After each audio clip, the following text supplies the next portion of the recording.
Okay, so let's first kind of go around the table here, one at a time, in a short period, and introduce yourselves, who you are, and where you're from. I'm Anis Rahman. I'm from Simon Fraser University in Canada. I'm originally from Bangladesh. I'm Antonio Brambila from Mexico and currently in the UK in Sheffield. I'm Bouziane Zaid. I'm from Rasha University in Ifrane, Morocco. My name is Rasha Abdulla. I'm an associate professor at the American University in Cairo. Let's just talk a little bit about what each of you do. I have two main areas of research. One is public service broadcasting, which I got interested in about 4 years ago, maybe, or 5. And the other is online communication, everything that has to do with the uses and effects of the internet. Obviously in Egypt that has been recently a heated topic with the revolution and social media and how that has affected the whole scene. But public service broadcasting is also very important at this point in Egypt because we kind of have an opportunity to reform the media if we want to. On one hand, you're dealing with public broadcasting, or this big media system. And on the other hand, you're dealing with social media at the smaller scale.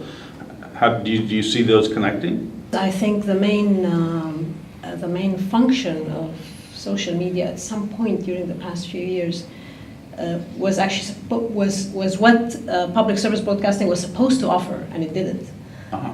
So it became quite an interesting alternative for because we really have no public service broadcasting in Egypt. We have state broadcasting, right? Broadcasting that's owned and controlled by the government. It doesn't necessarily offer the content that the people need or would benefit from at particular points in time. Yeah. What ended up doing that was social media. My area of research is just, generally the role of media in society,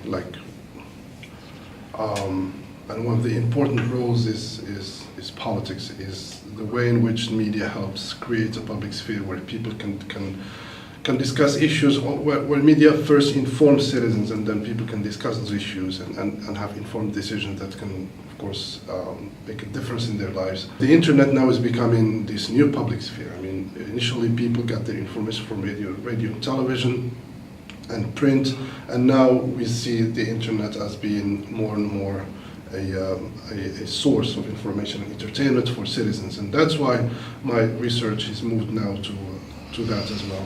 My background is in political science. I am interested also in societies in transition. So all these, the topics that are in between related with media, political communication, comparative media studies, journalism, and how that affect process in transition or is affected by that process, especially in the region of Latin America and Mexico, where you have a very long period of authoritarianism. So in that areas, I think the service that media can have is quite important, daily life and also in long term. My research is about media democratization and broadcast policy in the global south. I took Bangladesh as a case study for my doctoral research.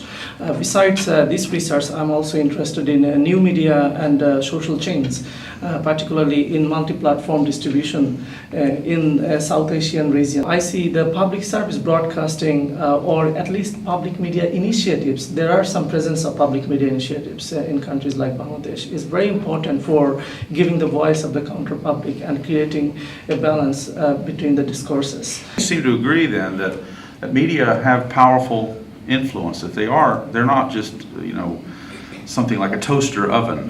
They really do matter. Is that true? It's cool to say that the minimal effects of media, from my point of view, depend at all of the context. And obviously, in context with very weak institutions, media is quite important to inform and, as I said before, to daily life and politics, current politics. It gets even more important in times of crisis. I think so. In Egypt, for example, we've been going through political upheaval for the past almost 4 years now, and so it does become very important because otherwise there's no source of information.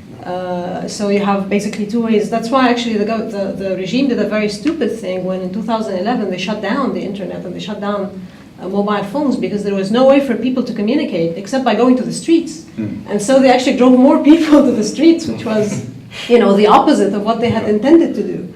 But I mean, you only have two options. You either have to be there where things are happening, or you find out from the media. Right. So particularly when there's something important happening or something potentially dangerous happening, it becomes a lot more important as well.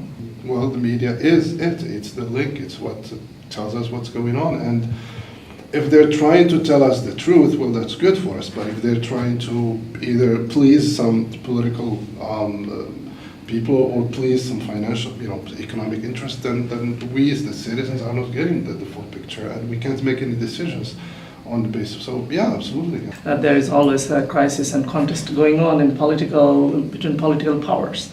So people right to inform is very important. That they have the right to communicate and right to inform and right to engage in dialogue. So that's where public service broadcasting ethos is very important. It's a great deal of importance in your thinking of the role of media for social change, and particularly your commitment to contribute to kind of building a better place for where you live, building a better world. Is that accurate? Yeah, absolutely. I mean, especially in Egypt, with everything that's been going on, for me, it's been very personal. It's been a personal battle for freedom, for dignity. Do you want to live in a better world, or where you count, where your opinion counts, where you as a human being, your life counts, and we don't have too many tools to do that because we've decided that this is not going to be an armed conflict, so we only have our voices. And how do you carry your voice through? Again, you either go out on the streets and you reach a relatively limited amount of people, or you help take that further by putting it through the media. So it takes on a whole different perspective. Yeah. No, absolutely. I mean, I totally agree. And I mean, it's not just a battle that it's not just. I mean, it's really personal. Again, I mean, we do what we can through research, but also in the classroom. Talking to students, making them really raise a lot of awareness about the importance of media. How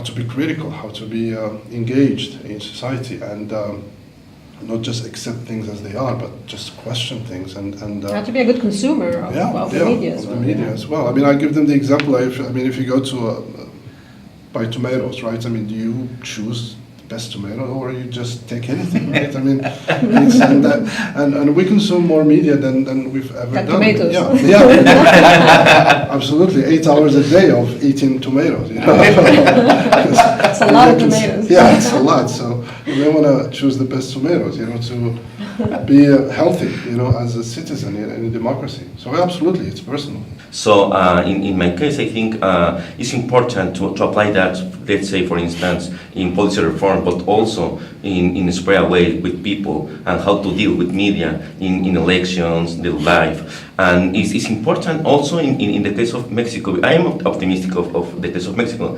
Anyway, it's a difficult concern, maybe similar to Egypt in terms of freedom of expression. It's quite difficult, especially in some areas more than in others. Nevertheless, it's important to have this advocacy in terms of media and how to improve that in terms of civil journalism or journalism to the life, something like that. Well, similar to Egypt, the press is, at least the state broadcasting is highly censored, and journalism remained a very dangerous profession in South Asia too, and there is little job security and uncertainty. Although the private media is creating more job opportunities, definitely, but the trend of market journalism remains very highly market-oriented. It's class biased towards middle class, and it's urban-centric. At the same time, it's male-dominated. So the alternative discourses need to be raised, and the alternative avenues must be explored. I just want to add that, this engagement, this political engagement in academic research or in teaching, it's not like we're not subjective, we're not just, there is so much activism out there, and it turns out to be a bit emotional at times, and at times it gets way too passionate. And from my point of view, what I try to do is to balance that a little bit. Of course, the importance is, the goal is noble, right? Democracy, freedom, dignity.